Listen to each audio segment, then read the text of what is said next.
एक गांव में दामोदर नाम का एक आदमी अपनी पत्नी के साथ रहता था। वह बहुत गरीब थे। कभी कभी उन्हें भूखे ही सो जाना पड़ता था।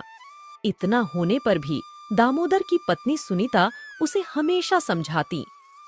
कभी तो अच्छे दिन लौटेंगे, अभी तो हमारे शरीर में शक्ति है। पत्नी की इन बातों से दामोदर का हौसला बना रहता। उनके पास एक गाय थी। गरीबी के कारण वे गाय को अच्छी खुराक भी नहीं दे पाते थे, जिससे गाय अधिक दूध नहीं देती थी। जो भी दूध मिलता उसे पीकर अपनी भूख मिटाते। खेती का मौसम आने पर दोनों काम पर निकल पड़ते। इस मौसम के जाने पर दोनों जंगल को जाते, सूखी लकड़ियां बीन कर लाते, उन्हें बेचते और उनसे मिले पैसों से अपना गुजारा करते। एक बार गाय ने बछिया को जन्म दिया। दामोदर की पत्नी ने सोचा, दुधारू गाय को खरीदने वाले लोग मिल जाते हैं, क्यों ना इसे बेचकर रुपयों से कोई धंधा शुरू किया जाए। उसने अपने मन की बात पति को बताई। दामोदर गाय बेचने को राजी हो गया। सुबह सुबह एक पोटली में थोड़ा चिड़वा बांधकर वह निकल पड़ा। घर से निकलते समय सुनीता ने गाय के कान में फुसफुसाते हुए कहा, हमें माफ कर देना गैया मैया, ईश्वर ने हमें गरीब नहीं बनाया होता तो हम तुम्हें कभी नहीं बेचते। इतना कहते कहते वह रोने लगी। दामोदर से पत्नी की हालत देखी नहीं गई। वह जल्दी से गाय को लेकर निकल पड़ा। चलते चलते धूप तेज हो गई। खाली पेट होने और तेज धूप के कारण वह थकान महसूस करने लगा। एक बहती हुई नदी को देखकर उसने सोचा, चलो नाश्ता कर लेते हैं, पीने के लिए पानी भी है और आज गर्मी भी बहुत है, इसी बहाने थोड़ा आराम मिल जाएगा। वह साथ लाया चिड़वा चबाने लगा। तभी उसका ध्यान एक आदमी पर पड़ा जो गधे को लेकर उसके सामने खड़ा था। उसने पूछा, अरे भाई, गाय बेचने जा रहे हो क्या? हाँ भाई, मैं गाय बेचने के लिए जा रहा था। आज गर्मी बहुत थी, मैंने सोचा थोड़ी देर आराम कर लेता हूँ। उस आदमी को गाय अच्छी लगी, साथ में बछिया भी थी। उसने कहा, भाई, मेरे पास पैसे तो नहीं है। हाँ, अगर मेरे गधे के साथ बदला करना चाहो तो मैं तैयार हूँ। तुम गधा ले लो और मुझे गाय दे दो। उस आदमी की बातों को सुनकर दामोदर सोचने लगा, यदि आज गाय नहीं बिक पाई तो मैं घर नहीं लौट सकूंगा, और अगर घर न लौटा तो पत्नी चिंता करेगी। अगर गधा ले लेता हूँ तो घर लौटने में देरी नहीं होगी और गधे पर बैठकर जंगल से लकड़ियां लाने में भी आसानी होगी। दामोदर ने सहमति जताई। सौदा तय हुआ। फिर वह घोड़े पर बैठकर घर की ओर चल पड़ा। वह कुछ ही दूर चला होगा कि रास्ते में उसने बकरी के झुंड को आते देखा। वह सोचने लगा, गधे से अच्छी तो बकरी है, बकरी से दूध भी मिलेगा। उसने अपने मन की बात गडरिया से बताई। भाई, आप मेरे गधे के साथ बदला करोगे? आप मुझे एक बकरी दे दो और बदले में ये गधा ले लो। गडरिया उसकी बात सुनकर खुशी से उछल पड़ा। उसने फौरन एक बकरी दामोदर को दी और गधे को लेकर चल पड़ा। अब दामोदर बकरी को लेकर पैदल चलने लगा। उसे बार बार पत्नी की याद आ रही थी। इस बार उसने रास्ते में मुर्गियों के साथ एक आदमी को आते हुए देखा। दामोदर ने उस आदमी से पूछा, भाई, आप इन मुर्गियों को लेकर कहाँ जा रहे हो? उसने कहा, भाई, मैं इन मुर्गियों को बेचने जा रहा था। दामोदर सोचने लगा, मुर्गी तो बकरी से अच्छी रहेगी। हम पति पत्नी को खाने को अंडे तो मिलेंगे ही मिलेंगे, हमारी सब्जी की समस्या भी दूर हो जाएगी, शरीर को ताकत भी मिलेगी। दामोदर ने पूछा, भाई, क्या मेरी इस बकरी से तुम मुर्गी बदलना पसंद करोगे? मुर्गी वाला एक धोखेबाज आदमी था। उसने कहा, भाई, मेरी एक शर्त है, मैं तुम्हें एक बकरी के बदले में एक मुर्गी दे सकता हूँ। दामोदर बकरी के बदले एक मुर्गी लेने के लिए तैयार हो गया। दोनों में सौदा तय हुआ। दामोदर मुर्गी को लेकर घर की ओर बढ़ने लगा। दिन ढलता जा रहा था। दामोदर को घर पहुंचने की जल्दी हो रही थी। भूख के मारे उसके पेट में चूहे दौड़ रहे थे। तभी रास्ते में उसे एक ढाबा दिखाई दिया जहां पर रोटियां बन रही थीं। साथ ही दाल के तड़के की खुशबू से दामोदर के मुंह में पानी आने लगा। उसने सामने ढाबे के मालिक रामू को पाया, वो उससे कहने लगा, मुझे बहुत जोर की भूख लगी है, मैं रोटी खाना चाहता हूँ, लेकिन मेरे पास पैसे नहीं है। रामू बोला, अगर तेरे पास पैसे नहीं है तो मैं क्या करूँ? बिना पैसों के मैं रोटी नहीं दूंगा, तू कोई और जगह इंतजाम कर ले। रामू की बात सुनकर दामोदर बोला, भाई आप ऐसा करो, यह मुर्गी रख लो और मुझे भरपेट खाने को रोटी सब्जी दे दो। रामू सोचने लगा। यह आदमी या तो पागल है या फिर चोर है। वो दामोदर से गुस्से में पूछने लगा, क्यों रे, बता यह मुर्गी कहाँ से चुरा कर लाया है? दामोदर ने कहा, नहीं तो इसे मैंने उस आदमी से बदला है जो बकरी लेकर जा रहा था। मेरी बातों पर भरोसा न हो तो उस आदमी को बुलाकर पूछ लीजिए। रामू को विश्वास हो गया कि मुर्गी चोरी की नहीं है। फिर उसने पूछा, चलो मैं तुझ पर भरोसा करता हूँ, लेकिन मुझे एक बात समझ नहीं आई, तुमने बकरी के साथ मुर्गी बदलने का सस्ता सौदा क्यों किया? दामोदर ने उसे पूरी कथा बताई। यह सुनकर रामू बोला, चलो ठीक है, रोटी तो तुझे मिलेगी, लेकिन मुझे तुम पर तरस भी आ रहा है। आज तेरी खैर नहीं है, तेरी पत्नी तेरी बातों को सुनकर तुझे घर में घुसने नहीं देगी।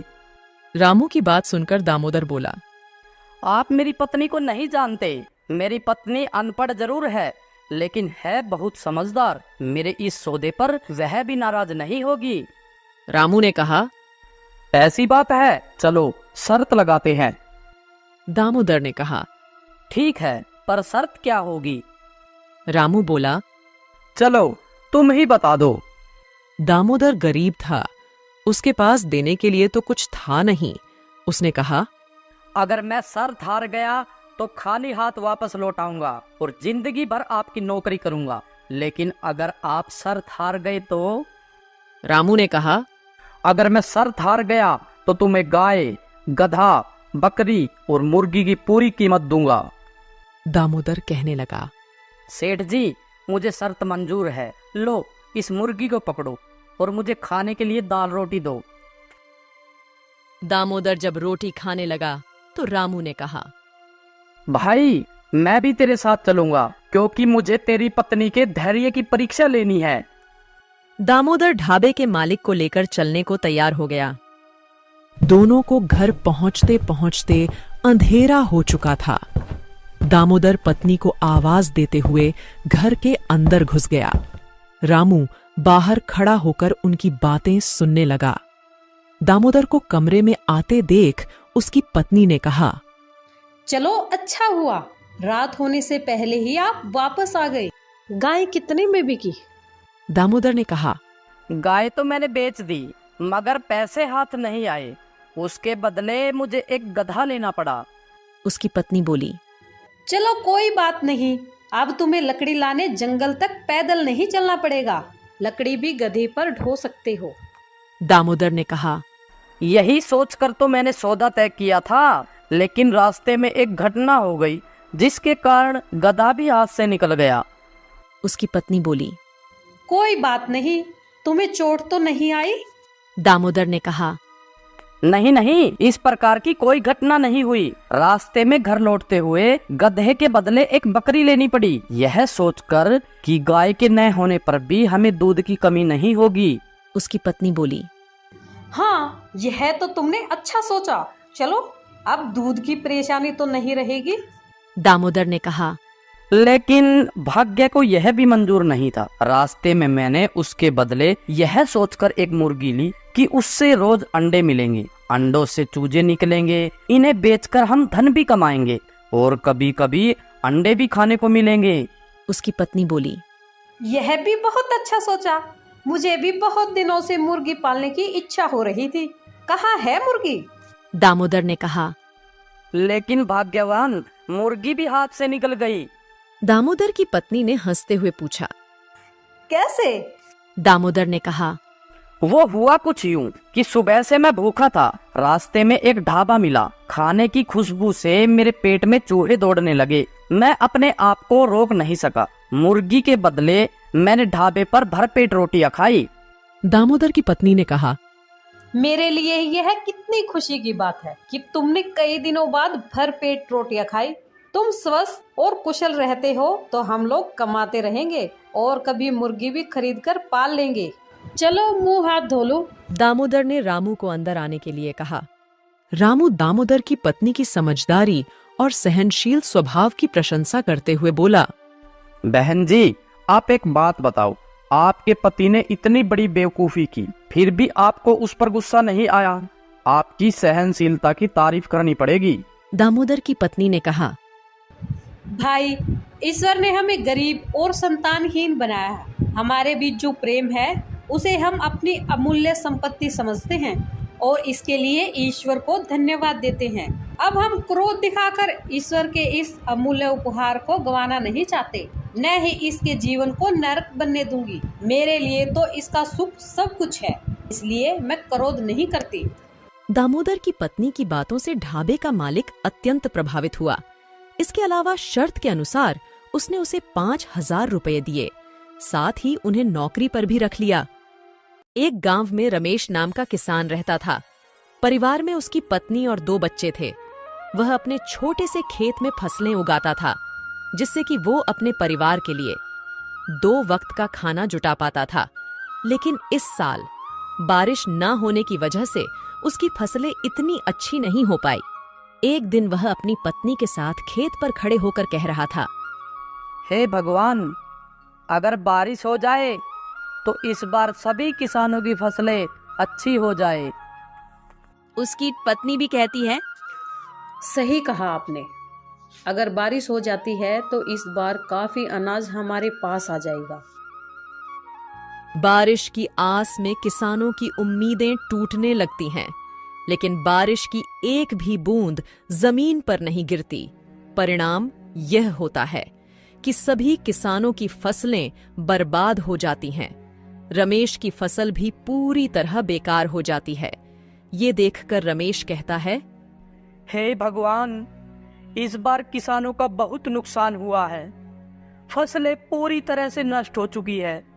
मैंने तो इस फसल और बच्चों की पढ़ाई के लिए कर्जा भी नहीं रखा था। अब मैं इस कर्जे को कैसे चुका पाऊंगा? यह सुनकर रमेश की पत्नी रमेश को सहारा देते हुए कहती है, कोई बात नहीं, अब जो होना था वो हो गया। हमारी पड़ोस वाली दीदी कह रही थी कि महेश भाई शहर गए हैं। हो सके तो आप भी शहर चले जाइए। शहर जाकर थोड़ा पैसा कमा पाएंगे तो कर्जा भी चुका देंगे। यह सुनकर रमेश कहता है, हाँ, अब मेरे पास केवल 2 ही रास्ते हैं। या तो मैं शहर जाकर थोड़े बहुत पैसे कमा लूं या फिर खेत बेच दूं। लेकिन मैं खेत बेचना नहीं चाहता, क्योंकि हमारे पालन पोषण का यही एकमात्र सहारा है।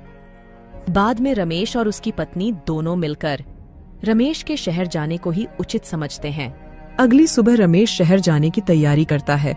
वह अपनी पत्नी से कहता है, सुनो, मैं खाली हाथ शहर जा रहा हूँ। कोशिश करूंगा कि कहीं अच्छा सा काम ढूंढ लूं और थोड़ा बहुत पैसा कमा लूं।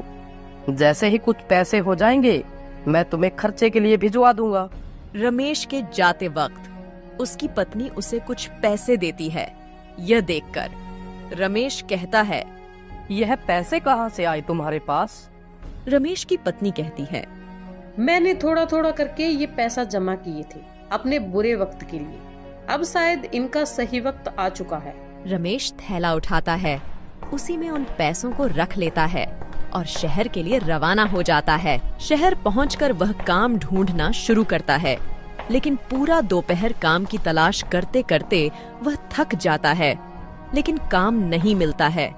उसके बाद वह एक बगीचे में जाकर पेड़ की छांव में बैठ जाता है। वहीं पास में 2 जेब कतरे आपस में बात कर रहे होते हैं। सुन बे कल्लू, 3 दिनों से कोई भी मुर्गा हाथ नहीं लगा है। लगता है इसके पास काफी माल है।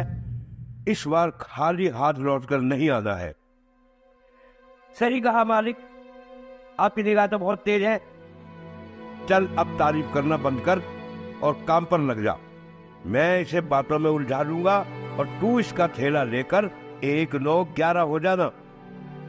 मालिक, यह सब तो ठीक है, लेकिन 1, 9, 11 नहीं, 9, 2, 11 होना है। बकवास बंद कर, और काम पर लग जा। उनमें से एक जेब कतरा रमेश के पास जाकर उससे बात करने लगता है।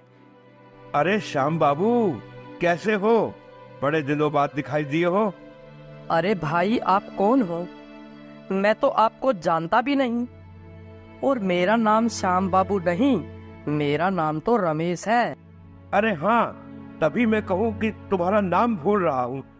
अच्छा, और बताओ क्या हाल है? अरे क्या बताऊं भाई, गांव से शहर आया हूँ काम की तलाश में, लेकिन काम मिल नहीं रहा। अगर आप मुझे जानते हो तो मेरे लिए कोई काम ही बता दो। इन दोनों की बातचीत हो ही रही थी, तभी कल्लू रमेश का थैला लेकर 9-2-11 हो जाता है। पहला जेब कतरा कहता है, अरे भाई, लगता है पहचानने में गलती हो गई। चलो मैं चलता हूँ। अजीब लोग हैं शहर की, पहले खुद ही जान पहचान का दिखावा करते हैं और बाद में खुद ही अनदेखा करने लगते हैं। इतने में रमेश की नजर अपने थैले की ओर पड़ती है, लेकिन वहां पर थैला न देखकर वह काफी निराश हो जाता है और कहने लगता है, शहर के लोग तो बड़े ही दयाहीन हैं। मैं तो सोचता था शहर के लोगों का बड़ा दिल होता है, लेकिन यहाँ तो दिल है ही नहीं किसी के पास। गरीब के थैले को भी नहीं छोड़ते। वह भगवान से प्रार्थना करता है कि वही उसकी मदद करें। इतने में रमेश के पीछे से एक दर्द भरी आवाज आती है, बचाओ बचाओ। रमेश उस आवाज को सुनता है और देखता है कि वहां एक घायल व्यक्ति जमीन पर नीचे पड़ा हुआ है। उसके आसपास से लोग गुजर रहे हैं, लेकिन कोई भी उसे सहारा नहीं दे रहा है। रमेश उसकी घायल स्थिति को देखकर तुरंत हॉस्पिटल ले जाने का इंतजाम करता है। हॉस्पिटल ले जाकर वह डॉक्टर से बात करता है। डॉक्टर साहब, जरा इन्हें देखिए, यह बहुत घायल है और दर्द के मारे तड़प रहे हैं। डॉक्टर उस व्यक्ति की हालत देखता है और कहता है, तुरंत इलाज शुरू करना होगा। इसके लिए तुम्हें कुछ पैसे काउंटर पर जमा करने होंगे। ये सुनकर रमेश आश्चर्य में पड़ जाता है और डॉक्टर से कहता है, डॉक्टर साहब, आज ही सुबह मैं शहर आया हूँ काम की तलाश में, लेकिन काम तो मुझे मिला नहीं।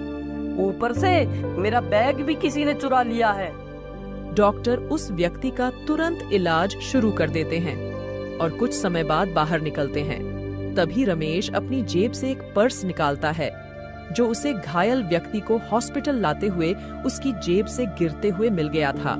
वह उसे डॉक्टर को दिखाते हुए कहता है, ये लीजिए डॉक्टर साहब, ये इन्हीं का पर्स है। मैंने तो इसे खोला भी नहीं है, देख लीजिए, शायद इसमें कुछ पैसे हो।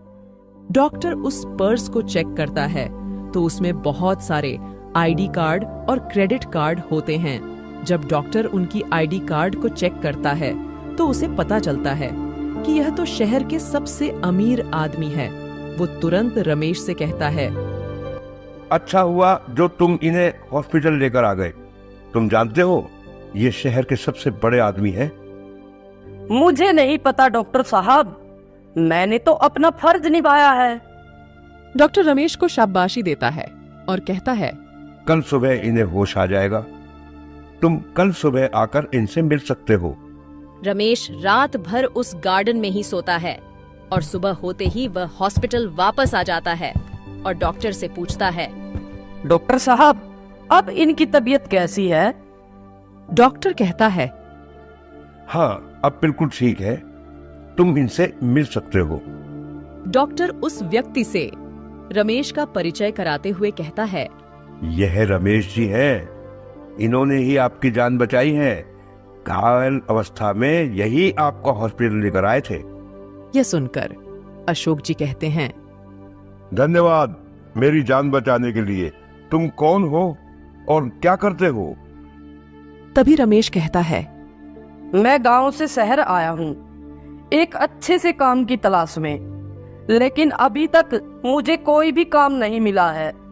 मेरे ऊपर कर्ज है, मैं उस कर्ज से मुक्त होना चाहता हूँ, इसलिए मैं शहर पैसे कमाने के लिए आया हूँ।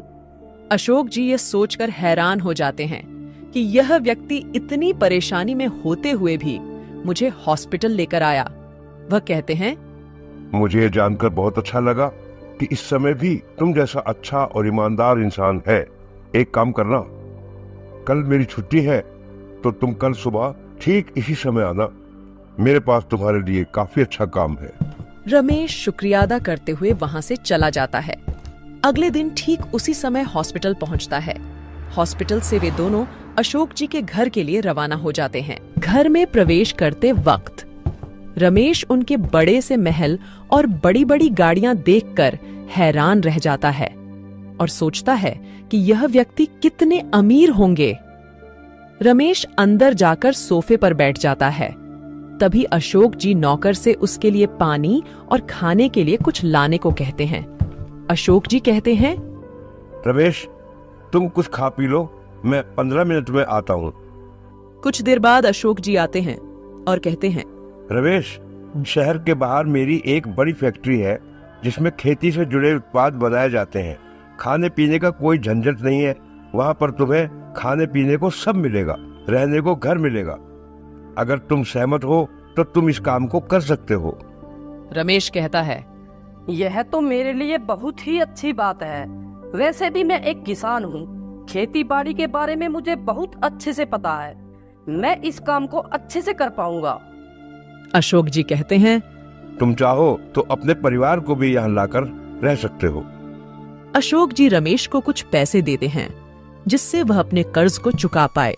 फिर रमेश गांव जाता है और अपने कर्जे को पूरी तरह चुका देता है और अपने परिवार के साथ शहर वापस लौट आता है।